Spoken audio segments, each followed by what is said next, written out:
Shalom kekasih Tuhan, keluarga BMC senang sekali kalau hari ini kita boleh kembali bersaat teduh dan mari sama-sama sebelum kita renungkan kebenaran-kebenaran firman-Nya, mari kita berdoa.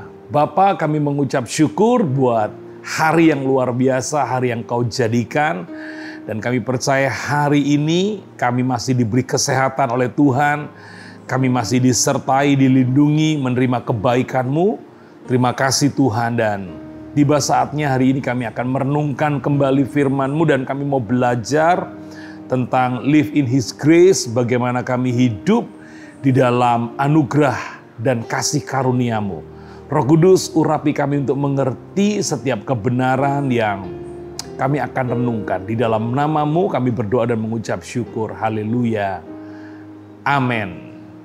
Masih di dalam Grace Series dan kita masuk dan masih tetap dalam tema Live in His Grace.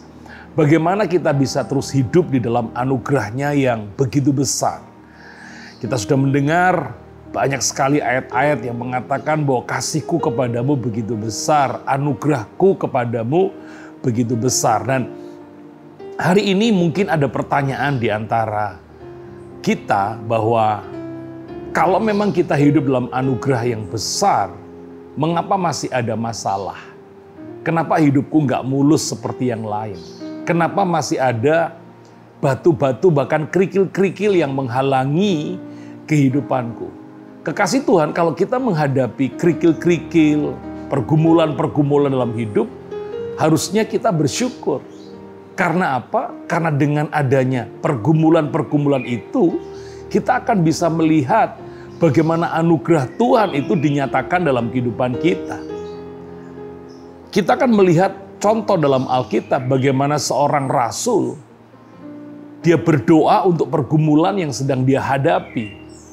Sampai 3 kali bahkan dia berkata, Tuhan belum menjawab. Tetapi justru ada hal yang mengejutkan ketika Tuhan menyatakan kenapa kerikil itu masih ada. Nah, itu sebabnya mari sama-sama kita akan melihat di dalam 2 Korintus pasal yang ke-12 ayat yang ke-9. Kita langsung melihat jawaban daripada Tuhan atas doa yang disampaikan oleh Paulus. Dikatakan begini, tetapi jawab Tuhan kepadaku, cukuplah kasih karuniaku bagimu. Sebab justru dalam kelemahanlah kuasaku menjadi sempurna. Jadi Tuhan berkata bahwa cukup kasih karuniaku, artinya begini, sudah banyak anugerahku, tenang saja, anugerahku melimpah bagimu. Itu sebabnya Paulus menjawabnya dengan begini, sebab itu terlebih suka aku bermegah atas kelemahanku, supaya kuasa Kristus menaungi aku. Yang terpenting di dalam pergumulan yang kita hadapi, jangan pernah kita bersungut-sungut, atau kita ngedumel, atau kita ngomel. Tetapi sebaliknya, di dalam masalah yang sedang Anda dan saya hadapi, Tuhan mau kita justru menambah kepercayaan kita. Kalau Tuhan berkata, dalam kelemahanmu, kuasaku menjadi sempurna. Itu artinya ada sebuah jaminan yang Tuhan sediakan di dalam anugerah-Nya bagi setiap kita. Tenang saja. Tuhan bukan tidak mengerti, Tuhan bukan tidak peduli dengan masalah yang sedang kita hadapi. Masih ingat bahwa Tuhan itu tahu segala segi atau situasi kehidupan kita. Yang Tuhan mau adalah percaya, serahkan kepadanya. Dan saya teringat dengan satu ayat lagi, ya, mari sama-sama kita akan membacanya, yaitu di dalam Mazmur pasal yang ke-34 ayat yang ke-20. Alkitab mengatakan begini, kemalangan orang benar banyak, tetapi Tuhan melepaskan dia dari semuanya itu. Ini juga anugerah Tuhan yang besar. Itu sebabnya hidup dalam anugerah Tuhan yang besar harusnya kita sikapi dengan sikap-sikap yang benar, terus percaya, terus menaruh harap kepadanya, tidak meninggalkan persekutuan dengan Dia. Itu bukti bahwa kita mempercayai Dia Dia tahu segala masalah yang sedang kita hadapi. Ayat yang barusan kita baca dikatakan bukan berarti menjadi orang benar, bukan berarti menjadi milik kepunyaannya tidak ada masalah. Kalau sampai ada masalah, Alkitab mengatakan, Tuhan menjelaskan, Tuhan akan melepaskan kita dari semua masalah yang kita hadapi. Tetap semangat, amin. Percaya masalah kita di dalam hidup ini sebagai orang-orang percaya, Tuhan sudah menyediakan pertolongan bagi kita.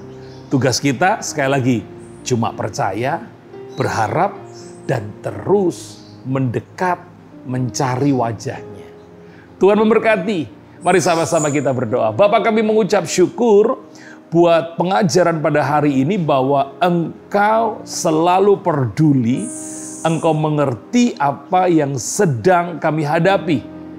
Karena itu adalah bagian di mana kasih karuniamu akan dinyatakan dalam kehidupan kami. Anugerahmu akan dinyatakan dalam kehidupan kami.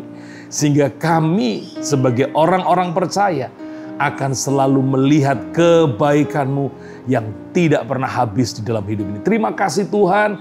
Dan hari ini kalau kami anak-anak-Mu sedang menghadapi masalah. Mungkin ada yang sakit, ada yang berbeban berat, ada yang sedang bergumul dengan pekerjaannya, keluarganya. Mari sama-sama angkatlah tanganmu. Biarlah kasih karunia, anugerahnya melimpah-limpah dalam hidupmu. Sekarang terimalah berkat yang telah Bapa curahkan sejak daripada Abraham, Ishak sampai Israel. Mengalir dalam hidupmu hari ini bahkan sampai selama-lamanya. Dalam nama Tuhan Yesus, yang percaya diberkati, sama-sama berkata, amin. Kekasih Tuhan, tetap jaga kesehatan, selalu menggunakan masker ketika Anda keluar rumah. Dan saya percaya perlindungan, penyertaan, kasih, kesembuhan daripada Tuhan akan terus ada dalam kehidupanmu. Tuhan memberkati. Shalom.